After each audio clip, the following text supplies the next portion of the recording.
What about the Westboro Baptist Church? You asked me to... I wanted you to look up the Westboro Baptist Church, and I'm going to play a clip at the end of this video, or at the end of the show. And I believe that these guys are the David Pakman of the anti-gay movement.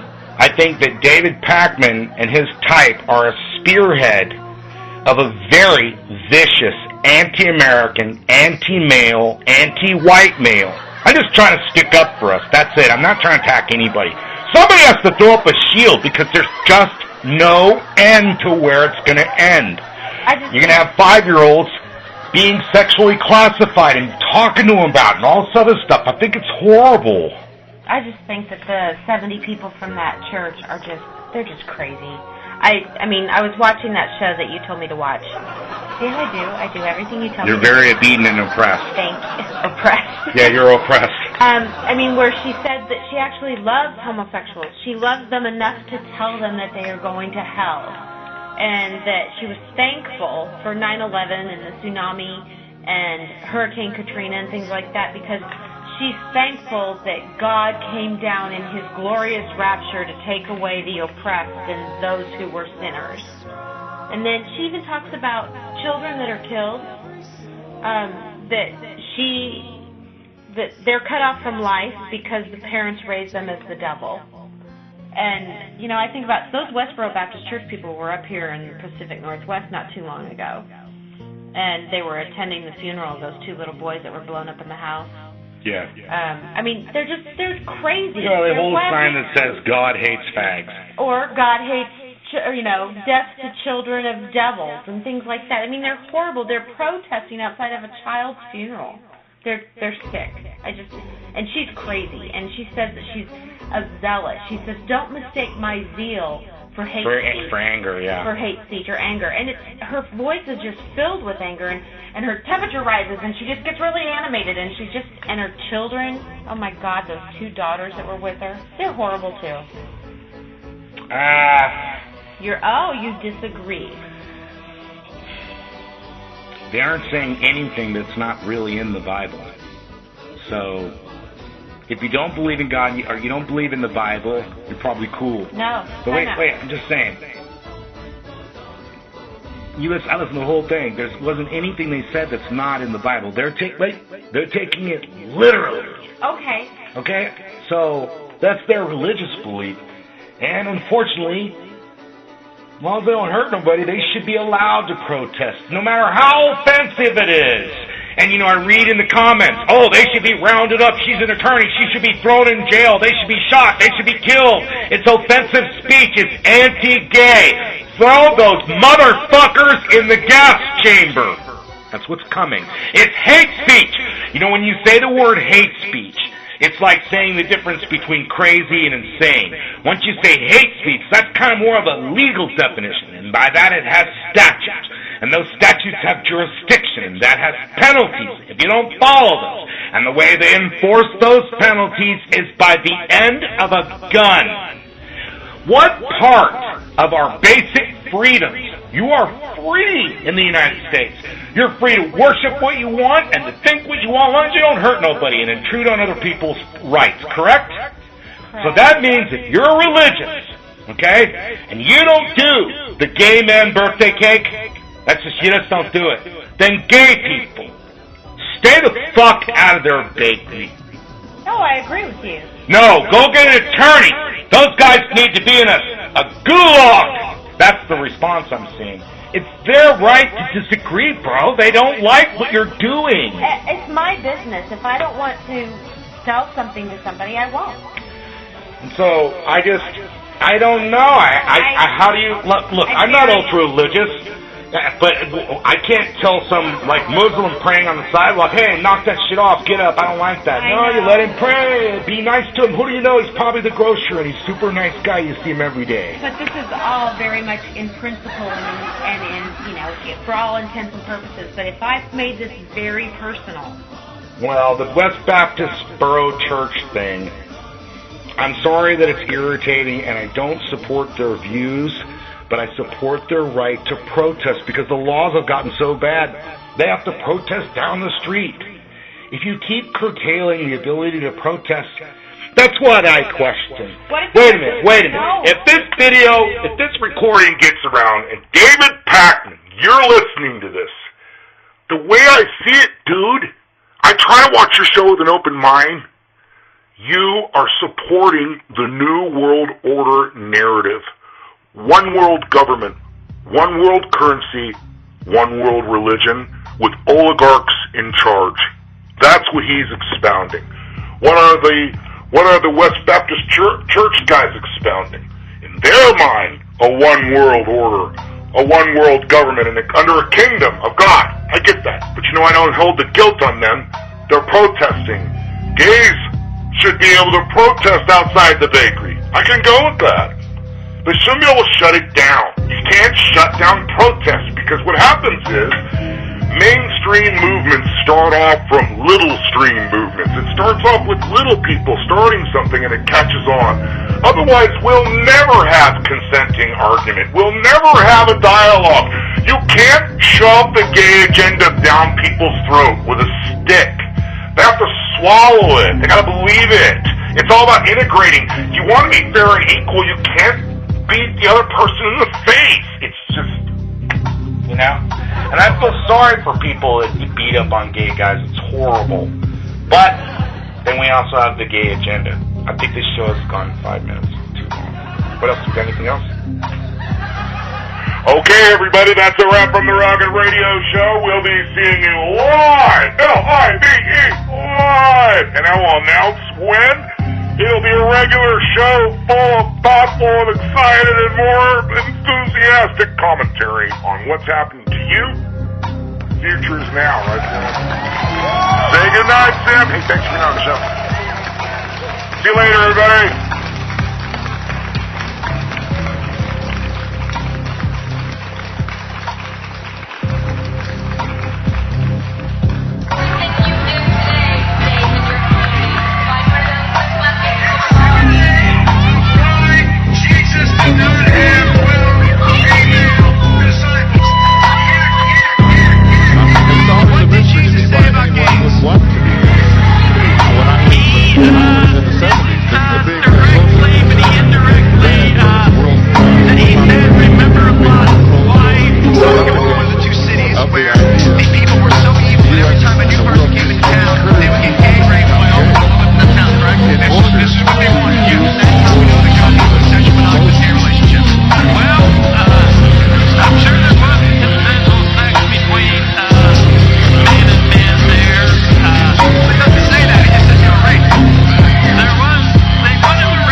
trip was so hush-hush that the governor's office didn't even admit he was out of town until last night.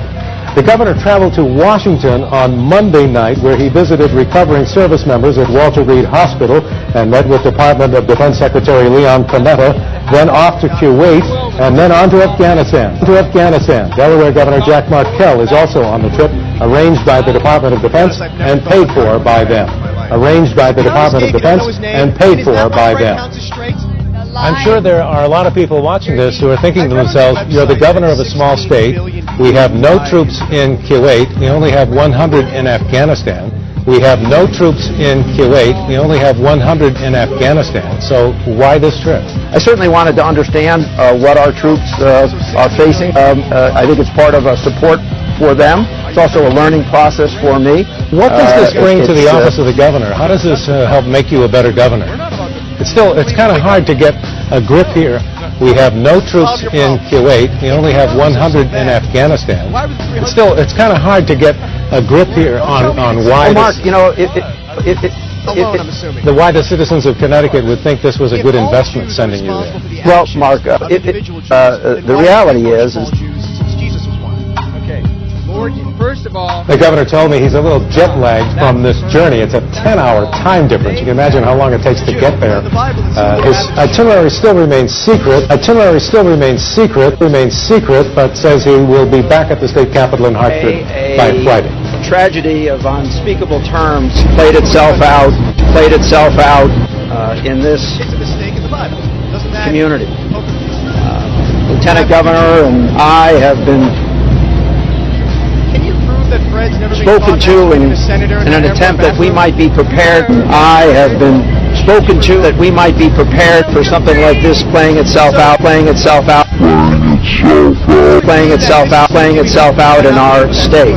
I have been spoken to that we might be prepared for something like this in our state. Something terrible has happened. God's going to come back and you're all still virgins.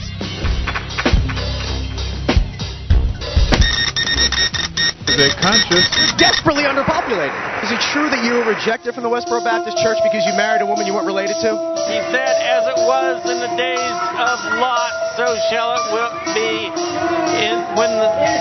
at the coming of the Son of Man. Do you have any Astroglide on you? No. So you're good to go. All right. Impressed. Scott is a former gay, and I think it's great that you have learned to reject homosexuality. Now, you have got to come to our cabin. It is amazing. I know you're straight, but I'm telling you, you are going to love this place. It can only make you straighter. I have a person passing as a girl I can bring.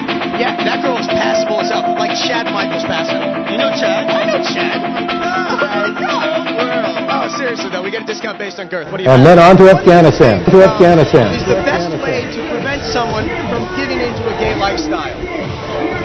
Don't suck that. When I was 14, much to my surprise, I had all of a sudden came out of nowhere an impulse for me to kiss my best friend, who was a guy. I decided my own sexual orientation at that moment, and it's never been an issue for me ever since. It was very simple. Since you felt sexual attraction to a man but rejected it, is that why you believe that everyone has the choice?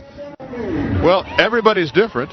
So I can... Because you understand that you're just bi, right? I mean, that you're assuming everyone has the choice between men and women because you have that choice because you're attracted to both. But most people like me are only attracted to one. Most of these people are only attracted to one, too. Well, once again, you're twisting my words. Well, you said you had a...